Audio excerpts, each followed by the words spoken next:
Capítulo 5.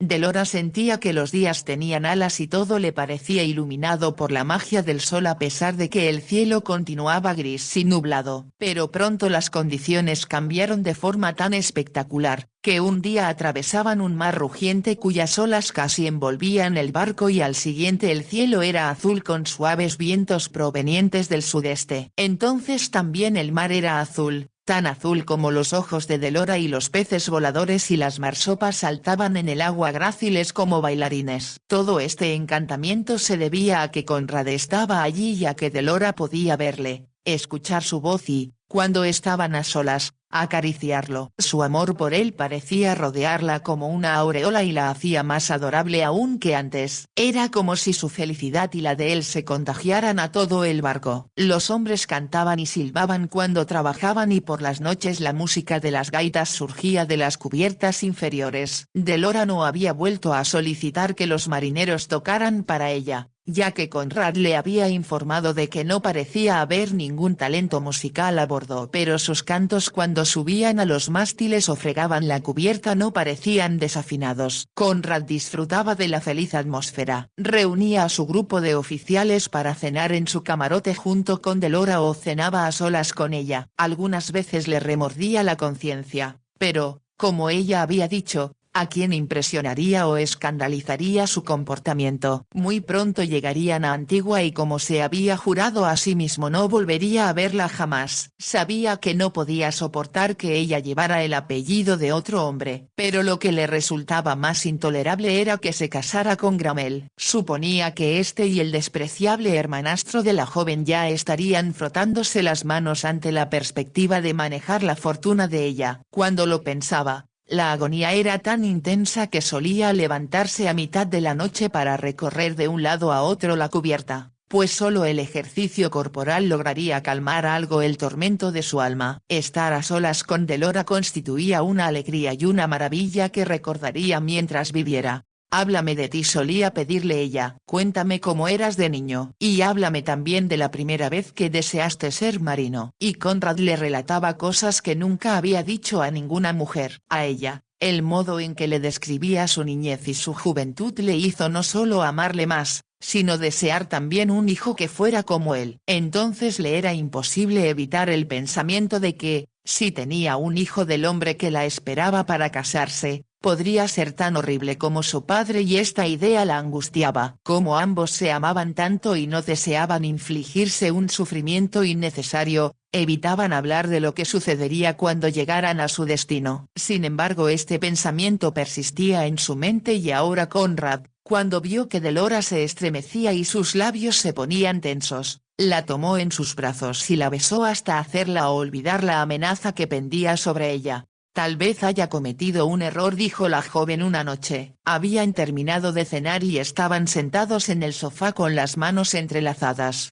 ¿A qué te refieres? Tal vez, como el mundo es redondo, deberíamos navegar sin llegar a la costa, proseguir esta travesía a través del espacio infinito. Conrad rió suavemente. Debemos llegar a tierra pronto. Nuestras bodegas están vacías y necesitamos verduras, frutas y más que nada agua fresca. Abigail insiste en hervir toda la que bebo. Me parece muy acertado y te aseguro que me alegraré cuando podamos llenar nuestros depósitos. Al ver los árboles frutales desconocidos para ti y la gran profusión de flores que crecen allá donde mires, sabrás de inmediato que estamos en las Indias Occidentales. Se produjo un silencio. Había otras cosas muy desagradables que esperaban a Delora en su punto de destino. Conrad la abrazó de nuevo. Así todo lo demás perdió importancia. Cada día hacía más calor y Delora ya no salía a pasear por cubierta con su capa, sino que lucía bonitos vestidos de muselina y pronto requirió una sombrilla para protegerse de los rayos del sol. Un día que todo parecía dorado, Conrad, que estaba en el puente, la vio pasear por la cubierta de abajo. Estaba preciosa con un atuendo veraniego que habría sido muy adecuado para una fiesta campestre. No pudo evitar mirarla y, como si el magnetismo de sus ojos la atrajeran, ella levantó el rostro con una sonrisa que lo iluminaba. Por un momento se sintieron tan cerca como si estuvieran el uno en brazos del otro. Conrad creía sentir que su corazón latía al unísono con el de ella. De pronto, Como si proviniera de otro mundo oyó el grito del vigía. «Barco a la vista». «Y creo que ha sonado un cañonazo, señor». Conrad envió a otro marinero a lo alto del mástil que minutos después le informaba. «Creo que se divisan varios barcos, señor, pero no estoy seguro». Dickens se acercó a Conrad para preguntar.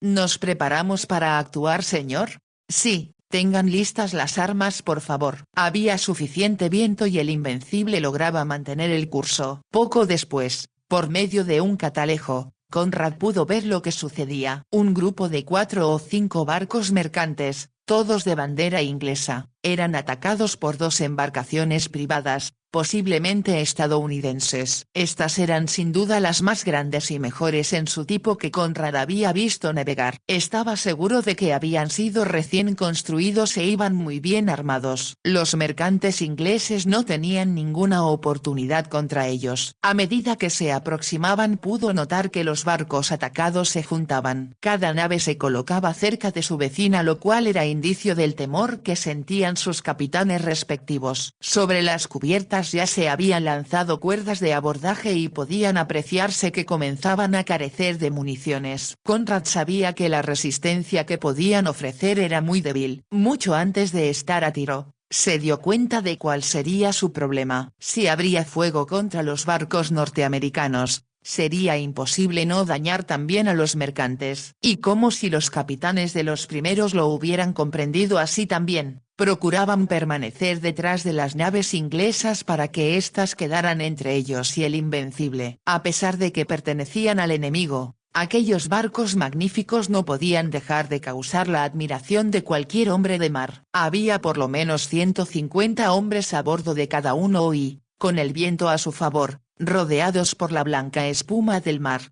ofrecían una imagen de peligrosa eficacia. Conrad sabía que para atacarlos como deseaba tendría que colocarse entre ellos y el convoy británico. Pronto descubrió el relampaguear de sus armas apuntando a uno de los mercantes. Tenía la suficiente experiencia como para darse cuenta de que su intención no era hundir los barcos ingleses. Lo que deseaban era su cargamento y, de ser posible, apoderarse también de las naves para enviarlas al puerto estadounidense más cercano como trofeo. Estaba seguro de que la superioridad del armamento enemigo tendría un pésimo efecto sobre la moral de los marineros ingleses. Conrad observó las naves norteamericanas calculando su velocidad y su curso. La de estribor llegaría primero al convoy, lo cual le concedía 1 o 2 minutos a él para encargarse de la otra. A estribor, 2 puntos. Ordenó. Oyó que su orden era repetida como un eco por otros oficiales. El Invencible giró y con el viento a su favor se precipitó para quedar entre el barco privado y el mercante que se disponía a atacar. El espacio era reducido, pero el Invencible logró atravesarlo y el capitán del mercante logró apartar rápidamente quitándose del paso. Armas listas. Disparen una andanada sobre el barco enemigo cuando pasemos frente a él, ordenó Conrad. Entre el estampido de la artillería, observó que los mástiles del barco norteamericano caían, pero cuando de su garganta iba a surgir un grito de triunfo, algo muy ardiente le dio en una pierna y el mundo pareció esfumarse en una súbita oscuridad.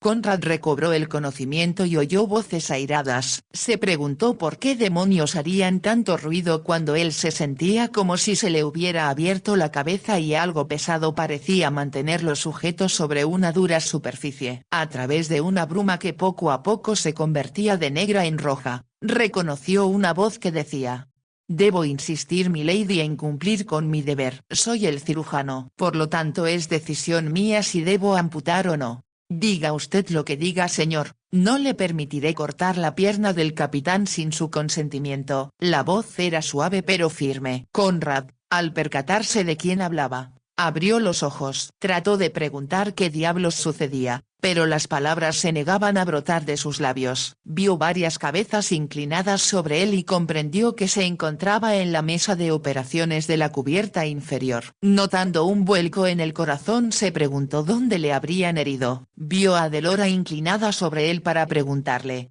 «¿Está despierto? ¿Puede oírme?» «Sí, puedo oírla». «Escuche, primo Conrad», Debo decirle algo muy importante. El cirujano quiere amputarle una pierna, pero solo tiene una herida de metralla y sé que Abigail y yo podremos atenderle y lograr que vuelva a andar. Es poco probable, capitán, intervino el cirujano. Y si le ataca la gangrena, sabe tan bien como yo que morirá, señor.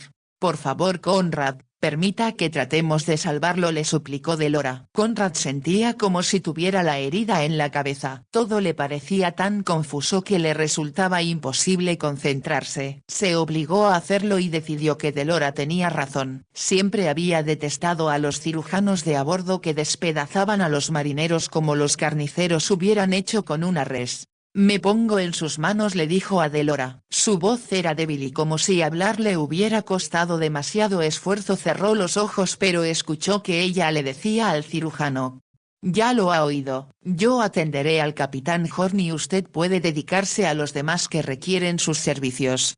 Vivirá para lamentar este día, señorita, contestó el cirujano y se alejó enseguida. ¿Has traído láudano?, le preguntó Delora a Abigail. Aquí está, señorita. Se lo administraré en cuanto recobre el conocimiento. Mientras tanto intenta extraerle la bala.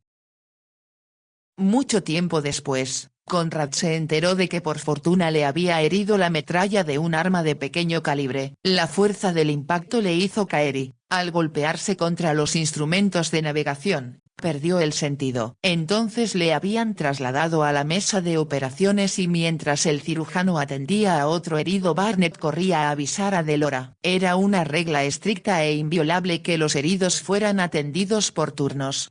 El primero en caer era el primero en ser curado. No se hacían excepciones con ningún hombre, fuese oficial o simple marinero. Esta circunstancia salvó a Conrad de que el cirujano le amputara la pierna en el momento de atenderlo. Cuando Delora y Abigail llegaron, Barnett ya había cortado el pantalón de su capitán y pudieron observar el daño causado por la metralla. La herida, aunque profunda y grande, no había afectado ningún hueso. Abigail dijo enseguida que si podían extraer la metralla y evitar que se infectara, tenían todas las probabilidades de salvar la pierna. Delora sabía muy bien lo que significaría para Conrad quedar lisiado. ¿Soportaría él andar con muletas o llevar una pata de palo? Debemos salvarle la pierna a Abigail, exclamó. Creo que es posible, señorita, contestó Abigail con su habitual calma. Pero eso significa efectuar un corte profundo y se le hará mucho daño. Delora recordaba que, cuando fue necesario amputarle el brazo a Lord Nelson, lo único que se le administró para ayudarle a soportar la operación fue opio. Sabía que la señora Meluis tomaba con frecuencia pequeñas dosis de láudano para calmar sus dolores de cabeza, así que mandó a Barnett al camarote de la infortunada señora para ver si aún quedaba algo. El asistente regresó con una botella que contenía 3/4 y Abigail se hizo cargo de ella. Delora pensó que por lo menos Conrad no tendría que sufrir las agonías de los hombres a quienes solo se les daba un trago de ron o un pedazo de cuero para morder durante la operación. Fue entonces cuando el cirujano, que ya había terminado con su paciente anterior, regresó. Limpiaba un cuchillo con un trapo manchado de sangre e indicó: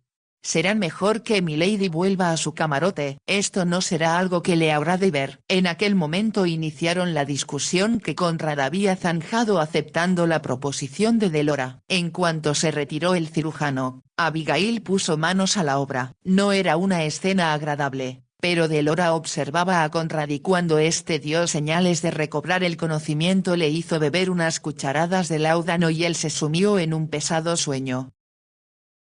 A medianoche Conrad volvió a abrir los ojos y por un momento no supo dónde se encontraba ni qué había sucedido. Estaba seguro de que se hallaba en una cama desconocida y a la luz de la linterna pudo distinguir los postes de roble tallado. Advirtió que alguien estaba a su lado y vio que era Abigail. Ella le puso una mano en la frente y comprobó que estaba caliente y sudorosa. Después le alzó la cabeza para que pudiera beber un líquido dulce y fresco. Después recordó la discusión y preguntó: ¿y mi pierna? Fue Abigail quien le contestó: aún la conserva, así que duerma, señor. Es lo que necesita, dormir. Más tarde pensó Conrad que la bebida debía de contener algo porque enseguida se quedó dormido. Cuando volvió a despertar el camarote se hallaba iluminado por la luz del sol que formaba un halo dorado en torno a la cabeza de Delora. ¿Puedes oírme, Conrad?, le preguntó. Él trató de sonreírle, pero al hacerlo se dio cuenta de que sentía mucho calor y tenía algo pesado sobre la frente. Ella se lo quitó y lo reemplazó por un lienzo húmedo y fresco. Todo su cuerpo parecía arder y supo que tenía fiebre. Como Delora estaba a su lado, deseó que no fuera infecciosa. Después volvió a sumirse en la inconsciencia. Pasaron varios días antes que pudiera pensar con claridad. Entonces de lo primero que se dio cuenta fue de que se encontraba en el camarote del capitán que había cedido a Delora.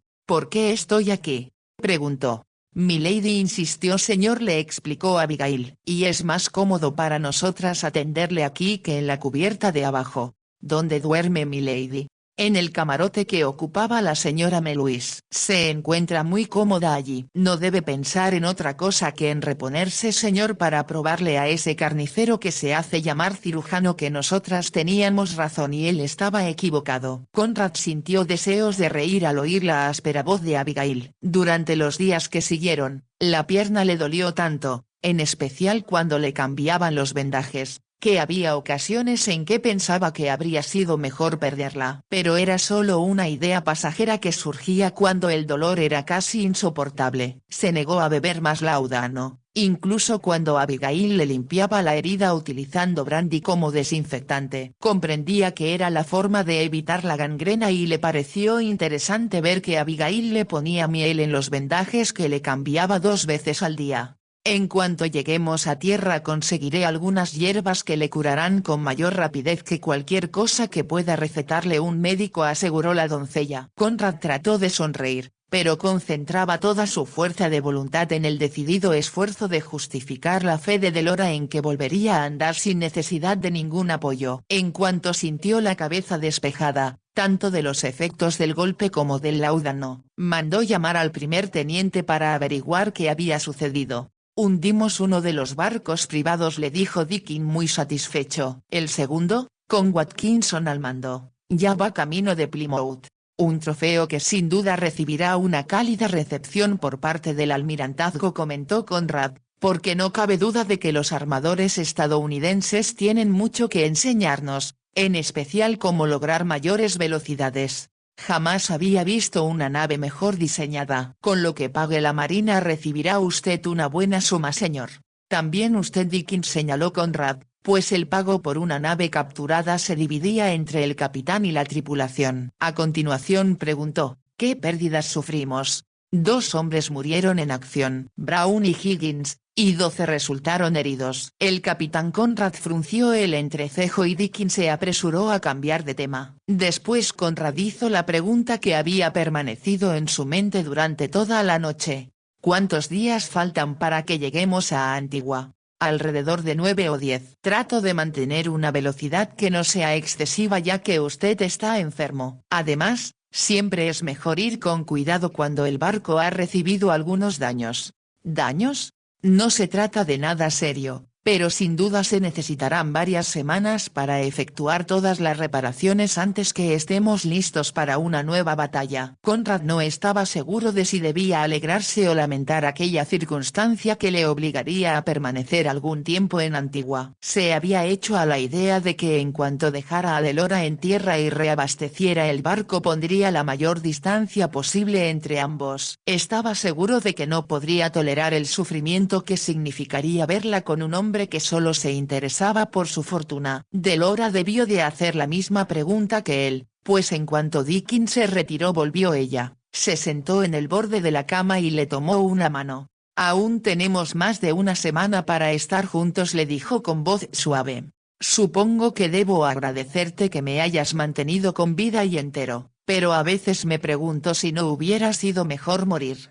Mientras haya vida hay esperanza. Y como yo no creo solo en las plegarias, sino también en la misericordia de Dios, tengamos esperanza. Preciosa mía, ¿cómo es posible que exista alguien tan perfecta como tú?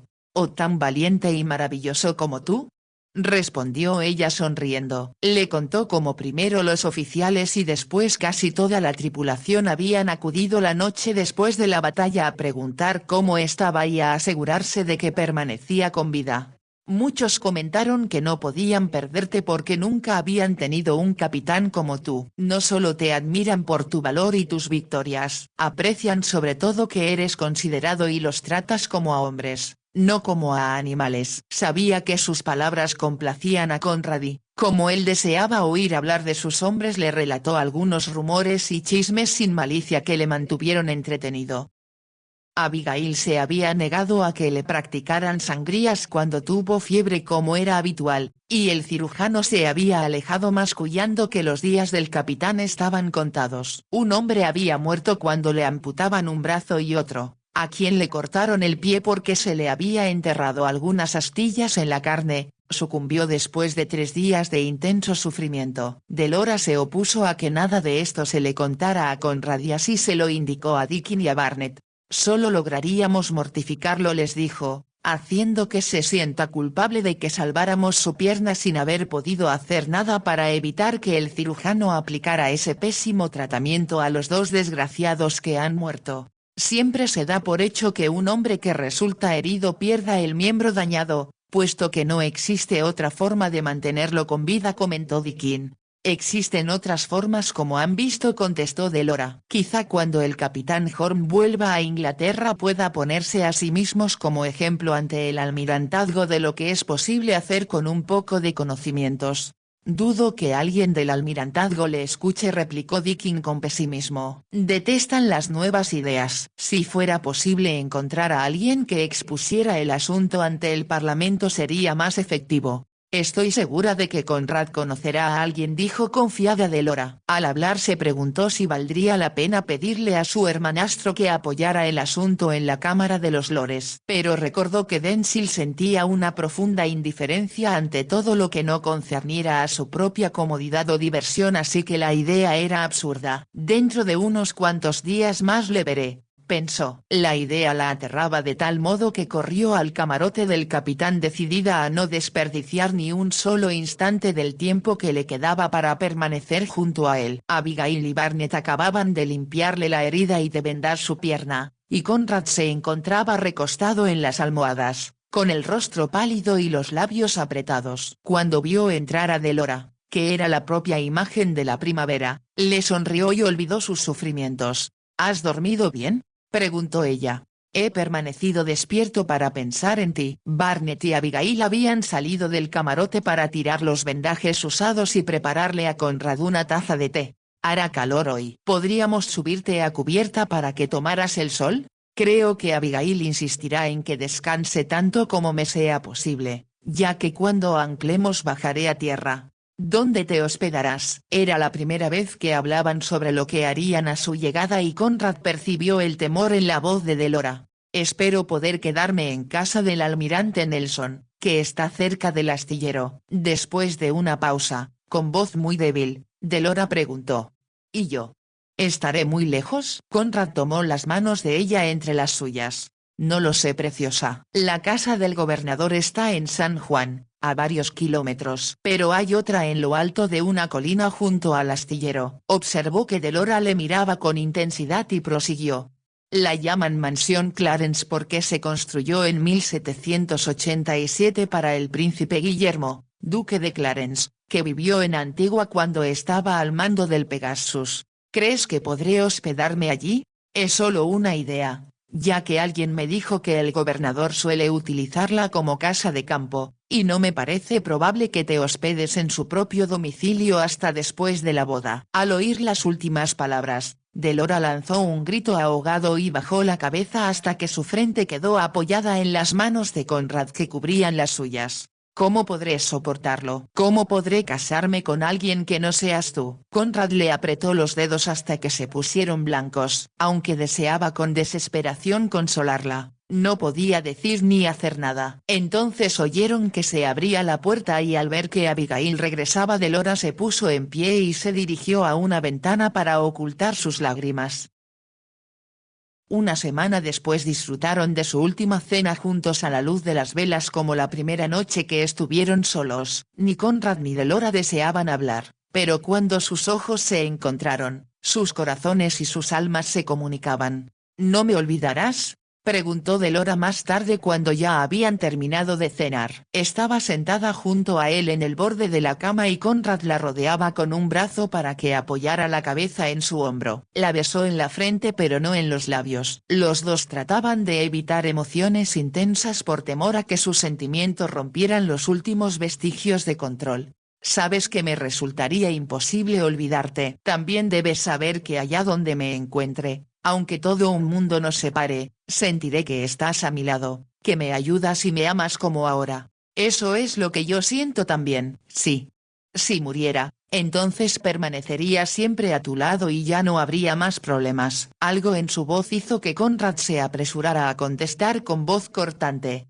Me dijiste que mientras hay vida hay esperanza. ¿Recuerdas? Así que ambos debemos confiar en que algún día el destino nos será favorable y nos reuniremos en este mundo. La acercó un poco más hacia sí y adivinó que ella pensaba en que Lord Gramel ya era un hombre viejo, por lo que tal vez no tuviese que esperar mucho. Mas para Conrad, pensar en lo que sucedería con Delora hasta que Gramel muriera, constituía una agonía peor que cualquier sufrimiento que le causara su herida. Se había dado cuenta de lo inocente que era no solo acerca del mundo en general, sino en especial respecto a los hombres. No tenía idea de la profunda depravación hasta la cual hombres como Gramel y su hermanastro podían llegar en busca de lo que ellos denominaban placer. Pensar en lo que se escandalizaría y en el terror que sentiría ante lo que podían pretender de ella, convirtió a Conrad en un asesino en potencia. Pensó que debería ser suficientemente hombre como para destruirlos a ambos antes que dañaran a un ser tan sensible e inocente como Delora. Nada que le dijese podría prepararla para enfrentarse a lo que le esperaba. Como a ella, solo le quedaba rezar para que sucediese un milagro, aunque no tenía la menor idea de cuál podía ser. Delora permaneció a su lado hasta que él decidió que era hora de que se retirase a descansar.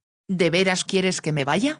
Sabes que no es así. Te desearía a mi lado ahora y siempre, pero los dos debemos esforzarnos por actuar como corresponde. Te amo con todo mi corazón y, como para mí representas todo lo sabio, noble y bueno que existe, suceda lo que suceda intentaré comportarme como tú desearías que lo hiciese para que te sientas orgulloso de mí. Ante la sencillez y sinceridad de sus palabras, las lágrimas estuvieron a punto de asomar a los ojos de Conrad. Ninguna otra mujer que conociera, quizá ninguna en el mundo, habría demostrado tal valor en un momento así. La abrazó y la besó, pero no con la pasión que habían compartido con tanta frecuencia, sino con un amor que en aquel momento iba más allá de lo humano. Se dijo que, si era necesario morir por ella, lo haría con gusto, pero precisamente por ella debía vivir. Su obligación era brindarle la fuerza interior que él siempre había tenido para evitar que intentara suicidarse. Se había dado cuenta de que la idea yacía en lo profundo de su mente y, como esto le hacía sentir un gran temor, le dijo: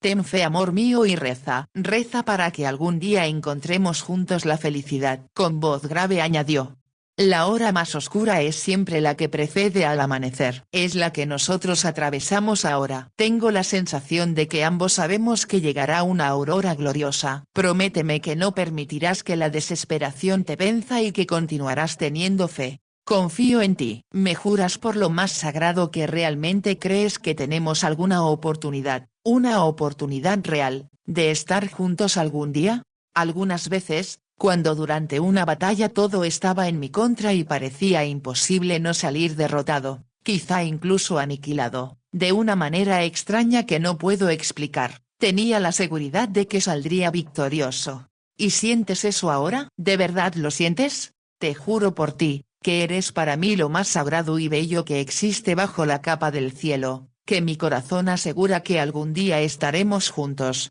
Oh Conrad, amor mío, yo también lo creeré. Recemos ambos para que sea pronto. Dios lo quiera, exclamó Conrad antes de volver a besarla.